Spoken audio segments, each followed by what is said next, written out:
بسم اللہ الرحمن الرحیم۔ شب معراج کی فضیلت۔ حضرت محمد رسول اللہ خاتم النبیین صلی اللہ علیہ وسلم نے نبوت کے 13ویں سال معراج کا سفر کیا۔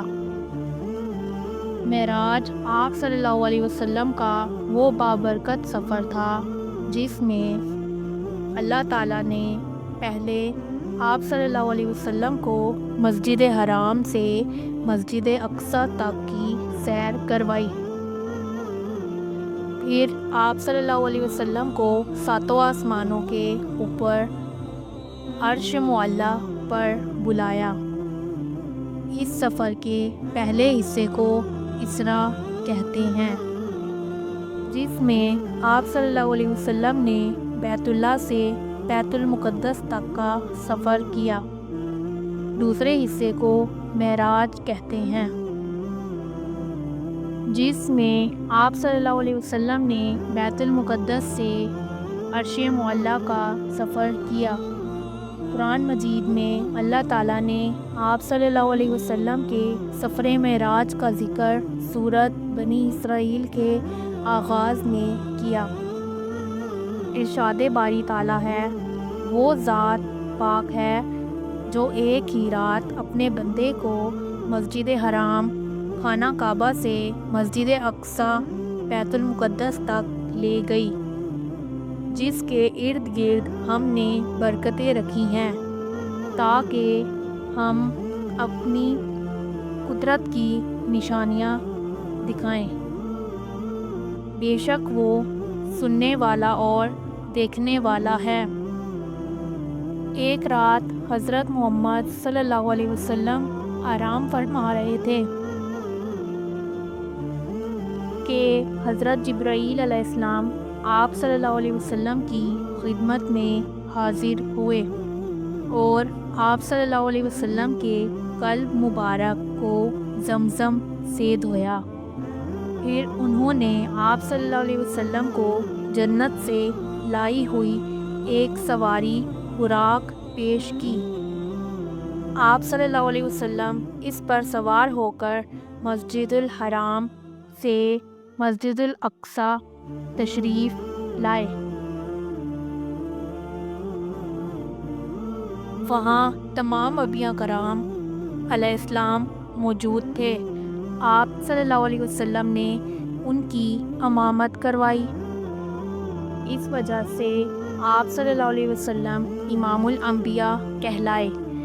پھر آپ صلی اللہ علیہ وسلم نے براق پر سوار ہو کر آسمانوں کا سفر شروع کیا۔ آسمانوں پر حضرت محمد رسول اللہ خاتم النبیین صلی اللہ علیہ وسلم کی ملاقات مختلف انبیاء کرام علیہ السلام سے ہوئی۔ پہلے آسمان پر آپ صلی اللہ علیہ وسلم کی ملاقات حضرت آدم علیہ السلام سے، دوسرے آسمان پر حضرت یحییٰ علیہ السلام اور حضرت عیسیٰ علیہ السلام سے، تیسرے آسمان پر حضرت یوسف علیہ السلام، چوتھے آسمان پر حضرت ادریس علیہ السلام، پانچویں آسمان پر ہارون علیہ السلام، چھٹے آسمان پر حضرت موسیٰ علیہ السلام اور ساتویں آسمان پر حضرت ابراہیم علیہ السلام سے ہوئی۔ ساتویں آسمان کے اوپر نبی اکرم صلی اللہ علیہ وسلم کو بیت المعمور دکھایا گیا۔ آپ صلی اللہ علیہ وسلم نے اس کے متعلق حضرت جبرائیل علیہ السلام سے پوچھا تو انہوں نے آپ صلی اللہ علیہ وسلم کو بتایا، یہ بیت المعمور ہے، اس میں روزانہ 70,000 فرشتے نماز پڑھتے ہیں، اور جب ایک مرتبہ نماز پڑھ کر نکل جاتا پھر کبھی اس میں دوبارہ داخل نہیں ہوتا۔ اس کے بعد نبی اکرم صلی اللہ علیہ وسلم اپنی منزل کی طرف روانہ ہوئے۔ آپ صلی اللہ علیہ وسلم کی اگلی منزل سدرۃ المنتہا تھی۔ آپ صلی اللہ علیہ وسلم حضرت جبرائیل علیہ السلام کے ساتھ سدرۃ المنتہا تک آئے۔ سدرۃ المنتہا 7ویں آسمان پر بیری کا ایک درخت ہے۔ یہ وہ مقام ہے جس سے آگے فرشتے نہیں جا سکتے۔ یہاں سے آگے آپ صلی اللہ علیہ وسلم نے عرش معلیٰ تک اکیلے سفر کیا۔ عرش معلیٰ پر آپ صلی اللہ علیہ وسلم کی ملاقات اللہ تعالیٰ سے ہوئی۔ اس موقع پر اللہ تعالیٰ نے آپ صلی اللہ علیہ وسلم کو 5 نمازوں کا تحفہ عطا کیا۔ آپ صلی اللہ علیہ وسلم بہت خوش ہوئے۔ اللہ تعالیٰ سے ملاقات کے بعد حضرت جبرائیل علیہ السلام نے آپ صلی اللہ علیہ وسلم کو جنت اور جہنم کا مشاہدہ کروایا اور راتوں رات ہی مکہ واپس تشریف لائے۔ صبح ہوئی تو نبی اکرم صلی اللہ علیہ وسلم نے اپنے اس سفر کا تذکرہ مکہ والوں سے کیا۔ لوگ آپ کی اس بات کو ماننے کے لیے تیار نہ تھے۔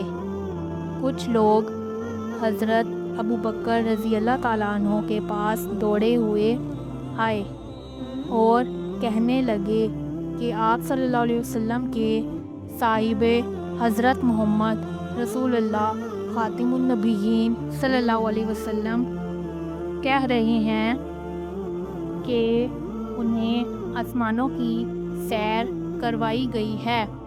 اس کے بارے میں آپ رضی اللہ تعالیٰ عنہ کو کیا کہتے ہیں؟ اس پر حضرت ابوبکر رضی اللہ تعالیٰ عنہ نے ان سے کہا کہ اگر انہوں نے یہ بات کہی ہے اس لیے تو یقیناً انہوں نے بالکل ہی سچ فرمایا ہوگا۔ اسی وجہ سے آپ رضی اللہ تعالیٰ عنہ کو نبی کریم صلی اللہ علیہ وسلم کی جانب سے صدیق کا لقب ملا۔ واقعہ معراج نبی کریم صلی اللہ علیہ وسلم کا عظیم معجزہ ہے۔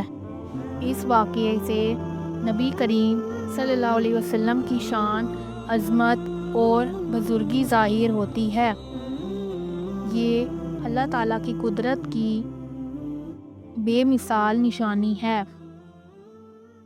اس لیے ہمیں چاہیے کہ اللہ تعالیٰ کی وحدانیت کا اقرار کریں اور اللہ تعالیٰ کی بارگاہ میں 5 وقت کی حاضری کو یقینی بنائیں اور اللہ تعالیٰ کے دیے ہوئے تحفے کی قدر کریں۔